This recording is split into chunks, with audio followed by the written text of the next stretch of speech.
வணக்கம். Welcome to screen time with Dinesh. நடுவில் கொஞ்சம் சில காரணங்கள்னால சில படங்கள் வந்து ரிவ்யூ பண்ண முடியல. அப்பா தவறிட்டார், அதனால் வந்து ரிவ்யூ பண்ண முடியல. இப்போது அதுக்கப்புறம் கொஞ்ச நாள் கழிச்சு நம்ம இப்போ என்ன படம் ரிவ்யூ பண்ண போகிறோம் பார்த்தீங்கன்னா, விடாமுயற்சி. இந்த படத்தை வந்து மகிழ் திருமணின்றவர் டைரக்ட் பண்ணியிருக்காரு. அனிருத் வந்து மியூசிக் பண்ணியிருக்காரு. அஜித், த்ரிஷா, அர்ஜுன், ரெஜினா, ஆரவ் இன்னும் நிறைய பேர் நடிச்சிருக்காங்க. இந்த படத்தை வந்து நம்ம எப்படி ரிவ்யூ பண்ண போகிறோம்? ஜென்யூனாக நிறைய பேர் வந்து நல்லா இல்லை, ரொம்ப போரிங்காக இருக்குது, ஏதோ ஹாலிவுட் ஸ்டைலில் எடுத்திருக்காங்க, தமிழ் ஆடியன்ஸுக்கு சூட் ஆகுமா இல்லையா அப்படின்ற மாதிரிலாம் நிறைய பேர் வந்து சொல்லியிருக்காங்க. நம்ம எப்படி இந்த படத்தை வந்து ஜென்யூனாக சொல்ல போகிறோம், பார்க்கலாமா இல்லை வேண்டாமான்ற மாதிரி நம்ம சொல்ல போகிறோம். இந்த படத்தில் வந்து அஜித் அவர் பார்த்திங்கன்னா அவர் எல்லாமே ஃபாரின் கண்ட்ரியில் தான் இருப்பாங்க. அஜித், த்ரிஷா ரெண்டு பேருமே வெளிநாட்டில் தான் இருப்பாங்க. அவங்களுக்கு வந்து லவ் மேரேஜ் தான் ஆயிருக்கும். அவர் அஜித் வந்து த்ரிஷாவை லவ் பண்ணி கல்யாணம் பண்ணி ஒரு 12 வருஷம் கழிச்சு ரெண்டு பேருக்குள்ள ஒரு கருத்து வேறுபாடு இருக்கிறதுனால த்ரிஷா வந்து டிவோர்ஸ் கேட்குறாங்க. எனக்கு வேற ஒருத்தருக்கு கூட அஃபேர் இருக்குது, அதனால டிவோர்ஸ் கேட்குறாங்க. அஜித் அதுலேருந்து ரொம்ப கஷ்டப்படுறாரு. அதுக்கப்புறம் ஓகே த்ரிஷா நான் எங்கள் அம்மா வீட்டுக்கு போகிறேன்னு கிளம்பணுன்றாங்க. ஓகே நானே வந்து கொண்டு வந்து உன்னை ட்ராப் பண்ணுறேன், இது நம்ம கடைசி ட்ராவலாக இருக்கட்டும், ஒரு ரோடு வழியாக போனால் ஒரு 9 hours ட்ராவல் ஆகும், நானே காரில் வந்து ட்ராப் பண்ணுறேன் கிளம்பி போகிறாங்க. போகும்போது பார்த்திங்கன்னா ஒரு பெட்ரோல் பங்க்கில் வந்து பெட்ரோல் பண்ணுறாங்க.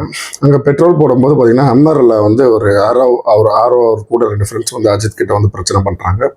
அங்கே தான் பெட்ரோல் பங்க்கில் வந்து பார்த்திங்கன்னா அர்ஜுனையும் ரெஜினாவையும் வந்து த்ரிஷா வந்து மீட் பண்ணுறாங்க.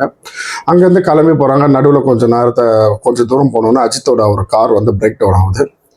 அப்போ அந்த ஆரோ வந்து அவங்களோட இன்னொரு காரில் வந்து பிரச்சனை பண்ணுறாரு. அப்போ அர்ஜுன் வந்து அவரோட ட்ரக்கில் வந்து போயிட்டுருக்காங்க. அவங்க வழியில் நிறுத்தி என்ன பிரச்சனைன்னு கேட்குறாங்க. இந்த மாதிரி இவங்க ஃபாலோ பண்ணுறாங்க, இவர் பிரச்சனை இருக்குது, வண்டியும் பிரேக் டவுன் ஆகிடுச்சு, வண்டியும் ஸ்டார்ட் ஆகலை. ஓகே த்ரிஷா வந்து அவங்க கூட அனுப்புகிற கொஞ்சம் தூரம் கழித்து ஒரு ஒரு ஏரியா வரும். அங்கே அது வந்து ஒரு ரெஸ்டாரண்ட் மாதிரி இருக்கும். அங்கே வந்து எல்லாம் கால் பண்ணுற வசதி எல்லாமே இருக்கும். அது நடுவில் வந்து எதுவுமே டவர் எதுவுமே இருக்காது, ஃபோன் ஆக்சஸ்லாம் எதுவுமே இருக்காது. ஸோ அங்கே இறக்கி விட்றேன்னு சொல்லி த்ரிஷாவை மட்டும் கூட்டிகிட்டு போவோம். அர்ஜுனும் ரெஜினாவும் போயிட்டு நாங்கள் வந்து மெக்கானிக் அனுப்புகிறோம், உங்கள் வண்டியை வந்து ரெக்கவர் பண்ணி எடுத்துடலாம் அப்படின்ற மாதிரி கூட்டிகிட்டு போவாங்க. அப்புறம் ஏதோ ஒரு ஒயர் கட்டாக இருக்கிறத அவர் நோட் பண்ணுவார். அவரே ஸ்டார்ட் பண்ணி வண்டி எடுத்துகிட்டு போவாங்க.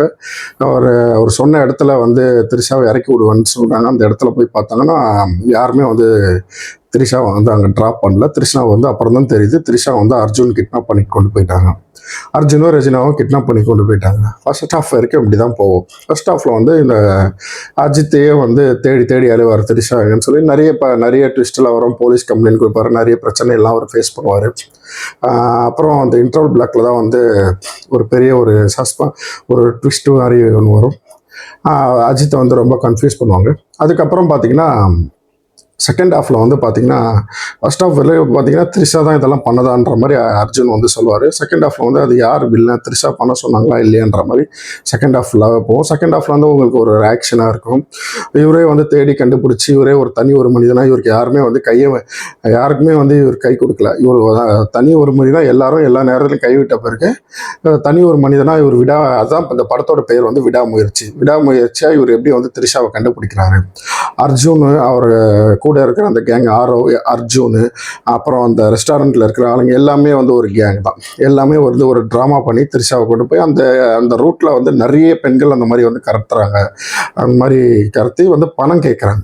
பணம் வந்து அஜித்தை போயிட்டு அவருக்கு அக்கௌண்ட்டில் இருக்கிற பணத்தை மொத்தமாக எடுத்துகிட்டு வர சொல்கிறாங்க. இவர் எடுத்துகிட்டு வரும்போது அந்த பணத்தை வாங்கிட்டு கடைசியில் வந்து த்ரிஷாவை கொடுத்தாங்களா இல்லை என்ன பண்ணுறாரு, இவரே எப்படி போய் விடாமுயற்சியாக போய் த்ரிஷாவை எப்படி கண்டுபிடிக்கிறாரு அப்படின்னு இந்த படத்தோட கதை. இந்த படம் வந்து பார்த்திங்கன்னா ரொம்ப சில பேருக்கு வந்து ஸ்டார்டிங் வந்து கொஞ்சம் என்னடா அது ரொம்ப ஸ்லோவாக போகுது, இப்படி தான் இருக்குமா அப்படின்ற மாதிரி நிறைய பேருக்கு வந்து ஒரு கன்ஃபியூஷனாகவே இருக்கும். இந்த படம் வந்து கொஞ்சம் ஒரு டிஃப்ரெண்ட்டாக எடுத்திருப்பாங்க. நிறைய நம்ம ஹாலிவுட் படம் பார்க்குற மாதிரி இது கொஞ்சம் நம்ம பொறுமையாக பார்க்கணும். மற்றபடி தமிழ் ஆடியன்ஸு நம்ம வழக்கமான ஒரு தமிழ் சினிமா மாதிரி இருக்காது. ரொம்ப பாட்டு கீட்டு பயங்கரமாக வந்து ஒரு ஆக்ஷன்லாம் ஃபர்ஸ்ட் ஹாஃபில் நீங்கள் எதிர்பார்த்த ஆக்ஷன்லாம் இருக்காது. ஸ்டோரி வந்து அப்படியே நடந்துகிட்டே இருக்கும். ரொம்ப ஒரு த்ரில்லிங்காக ஒரு சஸ்பென்ஸோடு போயிட்டே இருக்கும். த்ரிஷாவை யார் கடத்தினாங்க, எதுக்காக கடத்தினாங்க அப்படின்ற சொன்ன மாதிரி ஃபர்ஸ்ட் ஹாஃப் வந்து உங்களுக்கு அதுலேயே வந்து ட்ராவல் ஆகும். செகண்ட் ஹாஃபில் வந்து அஜித் தேடி போயிட்டே இருப்பார், ஒரு ஒரு விஷயத்தை கண்டுபிடிச்சி த்ரிஷா கிட்ட நெருங்குவார். எப்படி இவர் கண்டுபிடிச்சாரு, கடைசியில் அவங்க இறந்துட்டாங்களா உயிரோடு இருக்காங்களா அப்படின்றது நீங்கள் படம் பார்த்து தெரிஞ்சுக்கிங்க. அர்ஜுன் ரெஜினா இவங்க 2 பேரும் பார்த்தீங்கன்னா சைக்காலஜிக்கலாக ஒரு பிரச்சனை இருக்கும். இவங்க ஏன் இந்த மாதிரி வந்து இந்த மாதிரி விஷயங்கள்லாம் பண்ணுறாங்கன்றதை நீங்கள் படம் பார்த்து தெரிஞ்சுக்கிங்க. நல்ல ஒரு சூப்பராக இருக்கும். இந்த ரீமேக் படம்ன்றத அந்த பிரேக் டவுன்ற ரீமேக் படம் அப்படியே எடுத்துருக்க மாட்டாங்க. சில கொஞ்சம் விஷயம்லாம் இவர் மாற்றிருப்பார் டேரக்டருக்கு, தமிழ் ஆடியன்ஸ். பட் ஆனால் பிடிச்சி விருப்பமாக பார்க்கலாம். அஜித்தோட ஆக்ஷன், அஜித்தோட பார்க்கணுன்னா செகண்ட் ஹாஃப்லேருந்து நீங்கள் வந்து அஜித்தோட ஆக்ஷன், அஜித் ஃபுல்லாக அந்த மாதிரி ஃபுல்லாக ஆக்ஷன் எல்லாமே நல்லாயிருக்கும். அனிருத்தோட பிஜிஎம் வந்து ரொம்ப சூப்பராக இருக்கும். இந்த படத்தோட ப்ளஸ் என்னன்னு பார்த்தீங்கன்னா மெயினாக சினிமா ஃபோட்டோகிராஃபர், அப்புறம் ஸ்டண்ட்டு, சினிமா ஃபோட்டோகிராஃபர் ரெண்டுமே வந்து நல்லா ஒரு பியூட்டிஃபுல்லாக இருக்கும். தாராளமாக எல்லா ஆடியன்ஸும் இந்த படத்தை வந்து தேட்டரில் போய் சூப்பராக பார்க்கலாம். யங்ஸ்டர் எல்லாருமே போய் என்ஜாய் பண்ணலாம். ரொம்ப நம்ம ஸ்டைலில் இல்லாமல் இது ஒரு ஹாலிவுட் ஸ்டைலில், அந்த படம் ரீமேக், ஹாலிவுட் படம் ரீமேக்குனால அந்த ஸ்டைலில் தான் இருக்கும். எல்லாருமே பொறுமையாக உட்காந்து என்ஜாய் பண்ணக்கூடிய ஒரு படமாக தான் இருக்குது. பர்சனலாக எனக்கு நல்லா பிடிச்சிருந்தது. ஏன்னா அந்த படத்தோட ஒர்க் வந்து stunt, cinema photographer, background score எல்லாமே வந்து ரொம்ப படத்தை வந்து நிப்பாட்டி வச்சது. அஜித்தோட ஆக்டிங் வந்து ரொம்ப சூப்பராகவே இருந்தது. இந்த படத்தோட ரேட்டிங் நம்ம சேனலில் என்ன பார்த்தீங்கன்னா 3.5 out of 5. மறக்காமல் வீடியோ பிடிச்சிருந்தா லைக் பண்ணுங்கள், ஷேர் பண்ணுங்கள், சப்ஸ்கிரைப் பண்ணுங்கள். தேங்க்யூ.